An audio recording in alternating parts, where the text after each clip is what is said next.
Good morning, good afternoon, good evening, across the country, around the world. Welcome back to Planet Coaster WestCOT. And we're working on Chronoventure, the dark ride, the time-traveling temporal adventures, I guess, Chronoventure. We're going to jump into the time lapse now. Yeah, as you see it speed up. Whoop, whoop, whoop, whoop. This episode, I'm going to finish the inside of this thing, and like I said last episode, this took me about a total of 8 hours to get this all worked out, because it just did. Because this was it was a bigger process than I thought it would be. I had to stop and take breaks, and I can only work on it, for so many hours at a time before I just got like swamped and really, really tired of it. But I also unfortunately did not record all that much of it. So there's going to be a jump later where it's done.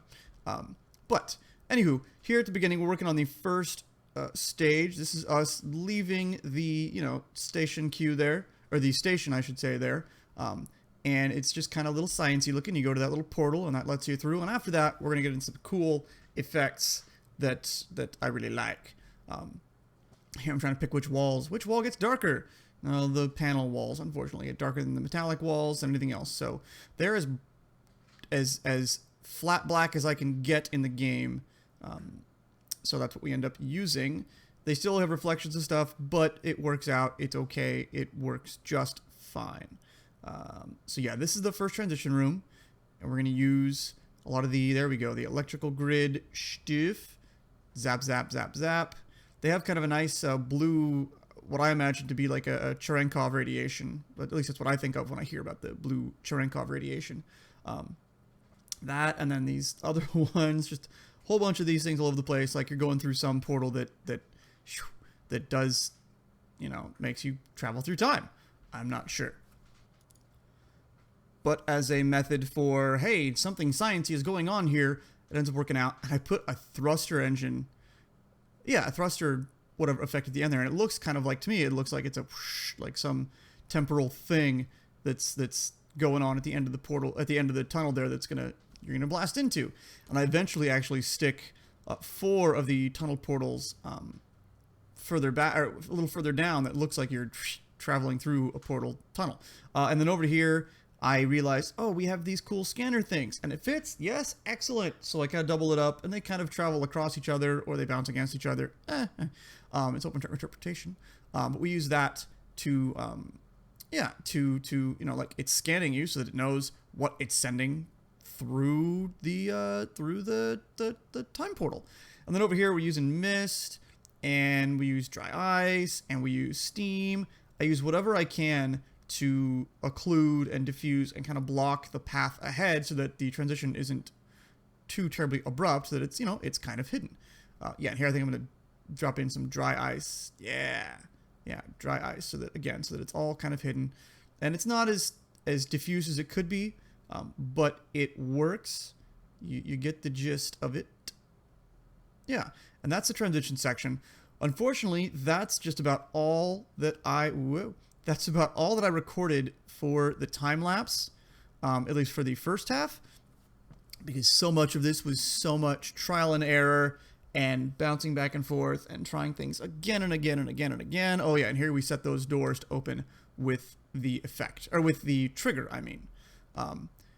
So yeah, and now we jump to a real-time piece because I had this and I wanted to talk more. So unfortunately, I didn't record the time-lapsing of the rest of this that I do. It took about 8, maybe 10 hours. I'm not even sure how long it took. It took a long time. So what you're going to see next is me in real time talking about things once it's complete, and you see the 5 or 6 or 7 different scenes done. You see the show walls, but without the show building built up around it yet. It's still an open framework where you can look down inside and see. And we explore all those, and you can see all the eras, the medieval era, the pirate era, the Wild West era, the modern era, the sci-fi era, and then the little exit tunnel that's kind of cool. The track gets a little tweaked here and there, but for the most part, the track layout you see there maintained. It's mostly the sci-fi and the final exit tunnel that change. So, yeah, I'm going to give it up to past me, because I already recorded this that you're going to see in real time previously. Yeah, here is past me to talk about things.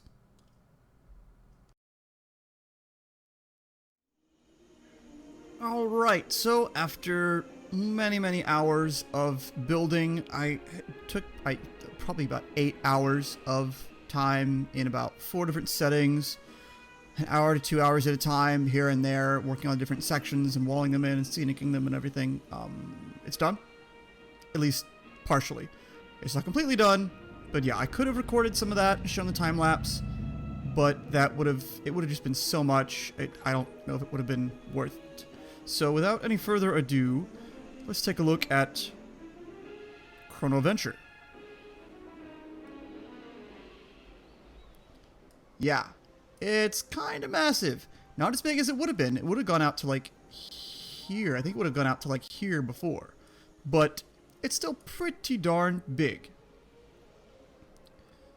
So, and yes, I am recording this and talking real time. I've actually had to up my game a bit for recording stuff. I've moved on to OBS, at least for this part, because it will record, I think, in a good setting standard. Anyway, we've got kind of 6 or 7 different sections to this ride. We've got the station, and the first, you saw me work on this just a moment ago, the first, time transition tunnel there with the electrical stiff. The first section, take a trip down inside here. Ooh. Sorry, there we go. Is kind of medieval. And I might do more to dress this up. This was the first one I did, so it's kind of still a little bit experimental, I suppose you could say. Whoa, come on. Jitter. But it's got the dragon inside there. I think you saw me lay out some of this stuff initially. Yeah, the audio's being a little jumpy, but that's okay. But yeah, we got the dragon that's snoring in there. Then we go into the little castle scene, which isn't much. Got a guy walking patrol on the crenellations on the walkway up there. And of course, we got the jousting jesters, and then the other jester juggling over there because hey, why not? But yeah, this is just kind of medieval, really simple, not much to it, not anything special, but that's medieval. Let's camera modes. We got this section. No, that'll be okay. I'm just looking at this missing section here. That should be okay. The next section is the pirate, the Kraken section. Got a nice little lagoon going on with the pirate ship all aflames. And you can see there's a transition section there. Just comes out in some walls. They all go in and out of buildings as the transitions. It's the only way I could really figure out how to do it. We're just going across this little, like, plank runway here as the Kraken is popping up and disturbing you. Does the Kraken make waves? No, the Kraken doesn't. That's okay, though. Still, it's a pretty cool effect, and the tentacles come... Sorry, let's try it. The tentacles come across the track. They clip through the vehicles. It's okay. And the vehicles kind of bank back and forth. Kind of give like a whoa, like rocky rampway there. Docks, I suppose you would say. So that's the second section. I thought this was going to be the biggest section, the craziest one, but it's not. The next section, this little diagonal piece here, is our Wild West section. I got the train that was stock, and then like I said, I took some pieces from the Buena Vista Street stuff, like the bank, my 3 sheriff, general store, and Pony Express, the gunsmith, and the post office, plopped them in there, got some effects, got a water tower, and the train disappears off into that tunnel. We disappear off into the library. Unfortunately, it's kind of exposed as far as the electrical stuff. I might sink those down into the ground in a bit. But that's that one. Next is where things start to get a little big and crazy, but not too crazily crazy. It's kind of our modern section. And almost all of these are from the workshop, with the exception of like this corner building and this side building. They're all from the workshop. So I can't take credit for any of them, but they're all pretty cool looking one way or the other. I've cleaned up, the roofs. I could clean up more to get rid of some things like the roof pieces because you don't see that. But I'm going to keep them because I like seeing roofs from up here. It's an aesthetics thing from up here. Anyway, the vehicle, transitions there, pops out through a building there. And this is kind of windy. It kind of reminds me of like Lombard Street in San Francisco. It wind. And then we end up coming up to this final building, which has doors, which are triggered, and you go into this futuristic-looking building here, because I thought it was kind of, you know, modern future-ish, something like that. And then we pop out in the, like, sci-fi future section, which is, I mean, it's not that it's that big, it's not that much to it, but it's really tall. It's taller than the vehicle assembly building over there. Yeah, it's pretty large. And the show building will go a layer or two above this, too, so it'll be pretty big. So yeah, you come out here, there's like a radar tower, there's an office building that's kind of modern looking, and the vehicle travels underneath this VTOL, which this is something I did build, because the VTOLs that it came with were kind of But this was a fairly straightforward build with the hull parts from the ship stuff. Yeah, you take off, you're coming through underneath this landing pad where this VTOL is landing or taking off, I don't know. And you cruise along here. And again, most of these are from the workshop. Yeah, we don't need to do this too much. That building there was from the workshop. That's from the workshop. That's the same building as that one, just that's one side of it. That's like the back side of it.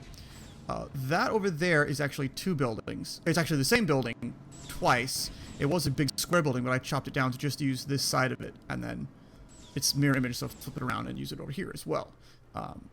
And then that wall of like crazy apartment blocks, I built that as well. And then lastly,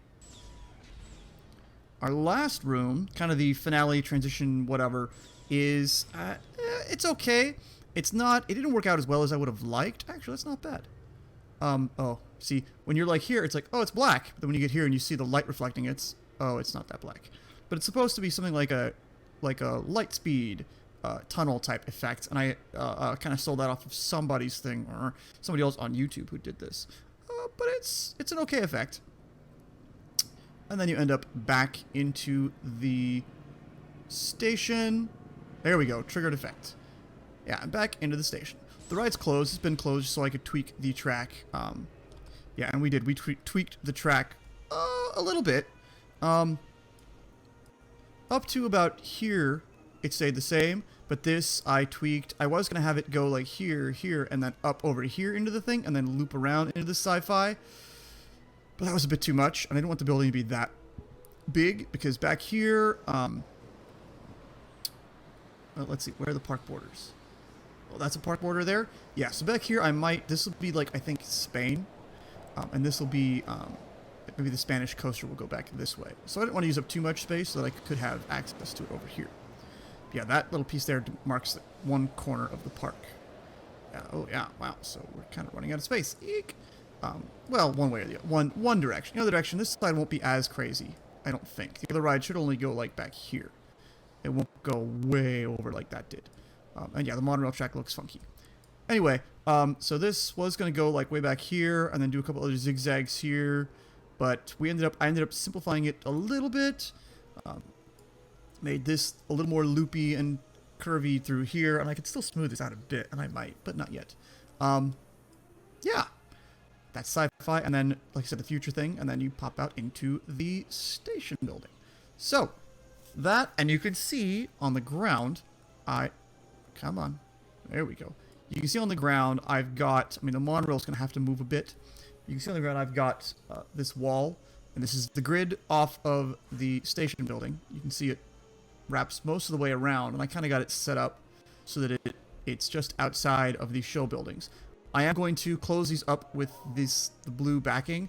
I ended up just going with stucco. It's stucco that's kind of a sky blue because it has a bit of texture to it, and I thought that was a little forgiving for, sky and kind of misty clouds. Whereas concrete would have been a little too stiff color, I think.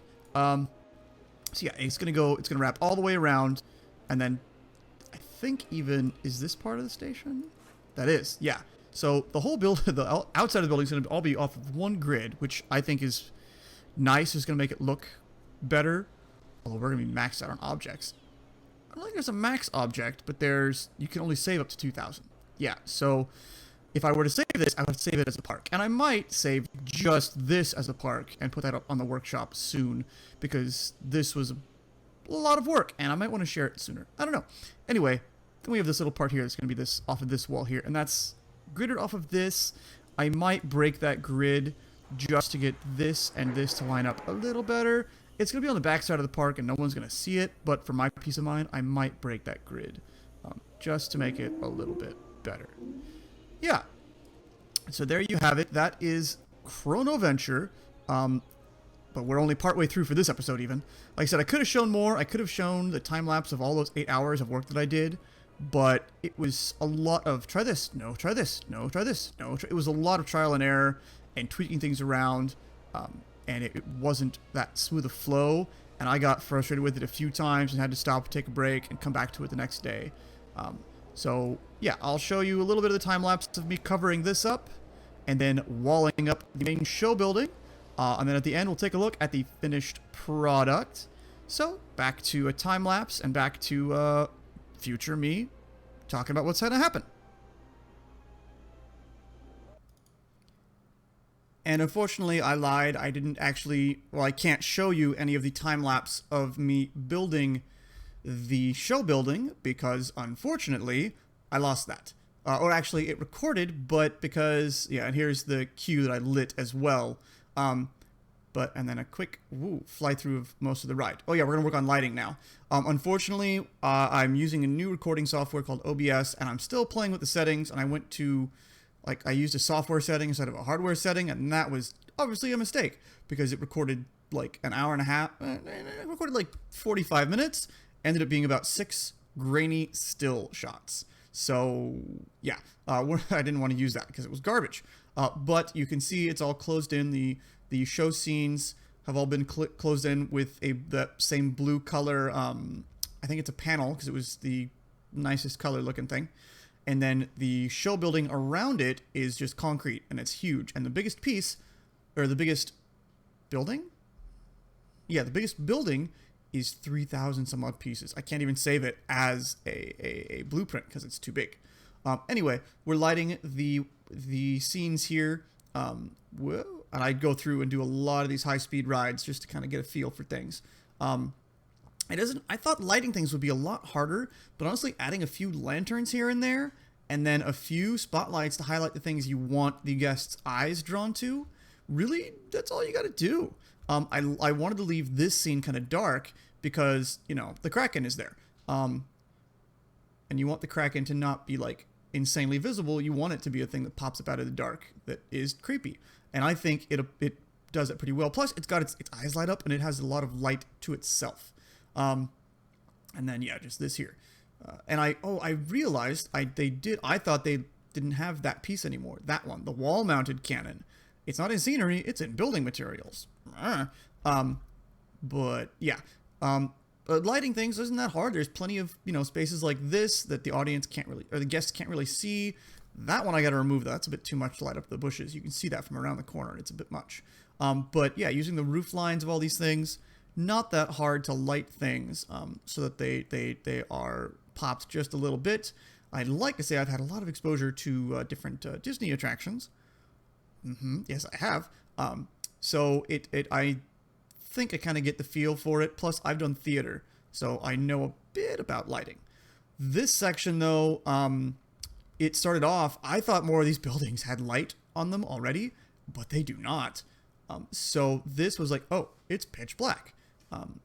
So I started with, okay, this is like a nice little thing. Let's do some pretty lights there and get some of these lights. And this area ends up okay. It's not the best, but it has some cool lighting effects, I think. I wanted to light each building a little differently, give them each a little different feel. But I certainly wanted this to pop as soon as you came in so that it's like, hey, welcome, nice, welcoming, bright dining space. And then these trees as well so that they pop a little bit. And just, yeah, simple things like that, like a downlight there.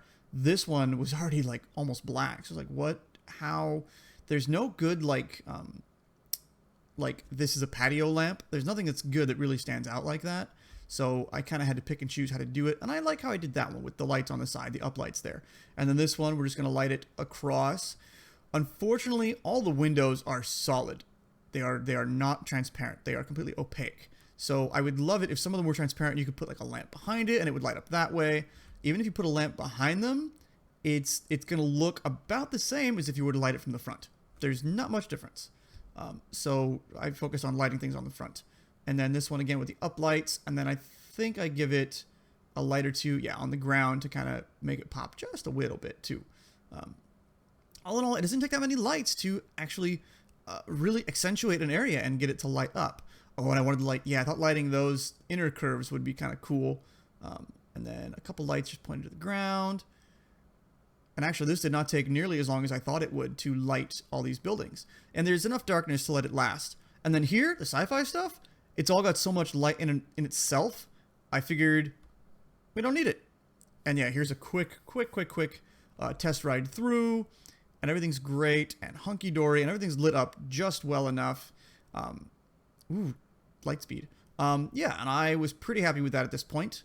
At this point, like I said, I'm pretty much done with the scenery. Here, though, I figured, okay, because you can ride and you can see the blue lightning from a ways away.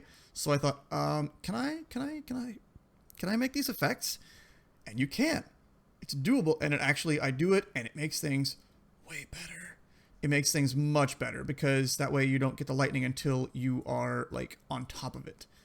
It was just a little tedious because the little guys there were hidden inside the walls. So you see I had to put the walls away to add them to the triggers. And I wish there was a way to add things triggers. You have to click add trigger, click the thing. Add trigger, click the thing. Add trigger, click the thing. I wish there was a way to add trigger and you could like click. Oh, you know what? I wonder if you could hold control down? I'll have to play with that. Anyway, I set up triggers for all of these, and I'm just going to drag them through first. Camera work. I'm still working on the free camera, getting that kind of set, and then getting things going. No triggers for there. Here's, the time warpy thing, which actually doesn't look too bad at nighttime. I'm kind of happy with how it looks at nighttime. Anyway, got that trigger set, and we're moving back to here. And again, same song, second verse. We're just pulling these walls back to get to those guys. Set triggers, set triggers, set triggers, set triggers. And I really was only, at the first one I set it to some of the fog stuff too. But for these, I wanted it to be just the lightning effects so that is the only thing that pops. The fog can keep going the whole time, and that'll help occlude things and make things mysterious. Yes. And again, trigger and taking all the things off. And it takes a cycle or two for it to, there you go. You can see pop, pop. There it is. But it takes a cycle or two for things to really look correct, or for it to reset. And putting these walls back in was kind of a hassle. But I like the way it looks much better. That way you don't see the blue, like I said, the blue lightning bolts from really far away. You can see it a bit from a car a ways away, but it's not horrible. And then here, just for those doors, of course. And I want to try to add that very first set of lightning bolts pieces. The ones behind it can stay on, but right there, if it was on, I'd have that, you can see that blue glow on the track. That would extend past the track, and that was a bit much. And a couple more, wow, very fast ride-throughs. I think this was one more just to check for lighting, for all the effects, all the triggers. Yeah, ooh, actually, that lightning looks pretty good. I think the last thing we do outside is, yes, I do a sign. I don't know if this is the final sign, but it's the sign we have for now. I wanted to do something a little bit Space Mountain-esque that had some like angled spires going up, but I didn't have the patience at this time of night when I was working on this to do stuff. And I was looking at other shapes. I need to decorate the outside of the building. I will do that off camera. I'm going to do that actually tonight off camera. That and some work on the plaza out front. But there he is, Chronoventure. One last little walk through the queue. And here's your regular speed ride through at night. I hope you enjoy. Catch you next time.